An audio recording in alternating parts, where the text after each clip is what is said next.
Friends, welcome to our channel. Friends, ఈరోజు రెండు తెలుగు రాష్ట్రాల్లోని ప్రధాన నగరాల్లో బంగారం మరియు వెండి ధరలు ఏ విధంగా ఉన్నాయో తెలుసుకుందాం. అంతకు ముందుగా మా నుంచి మీకు ఒక రిక్వెస్ట్, మా వీడియోకి లైక్ చేయకపోతే లైక్ చేయండి. మీరు ఇచ్చేలకి నాకు ఎంతో సపోర్ట్ ఎంకరేజింగ్గా ఉంటుంది. ఆ విధంగా మా ఛానల్ని సబ్స్క్రైబ్ చేసుకోండి, పక్కన వచ్చే గంట సింబల్ యాక్టివేట్ చేసుకోండి. ఫ్రెండ్స్, ఈరోజు రెండు తెలుగు రాష్ట్రాల్లోని ప్రధాన నగరాలైన హైదరాబాద్, విజయవాడ, విశాఖపట్నాల్లో బంగారం మరియు వెండి ధర చూసినట్లయితే ఫ్రెండ్స్, బంగారం కొనుగోలు చేయాలని చూస్తున్న ప్రతి ఒక్కరికి షాకింగ్ న్యూస్. ఫ్రెండ్స్, వరుసగా బంగారం ధరల పెరుగుదల అయితే కొనసాగుతుంది. అంతర్జాతీయ బులియన్ మార్కెట్లో బంగారం ధరల పెరుగుదల నేపథ్యంలో దేశీయ మార్కెట్లో కూడా ప్రభావం కనిపిస్తుంది.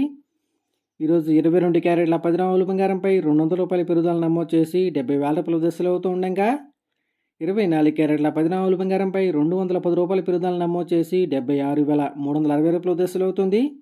అలాగే 1 కేజీ వెండి 98,000 దశలు అవుతుంది. ఫ్రెండ్స్, ఈరోజు బంగారం ధరల పెరుగుదల కొనసాగుతూ ఉండగా వెండి మాత్రం నిలకడగా కొనసాగుతుంది.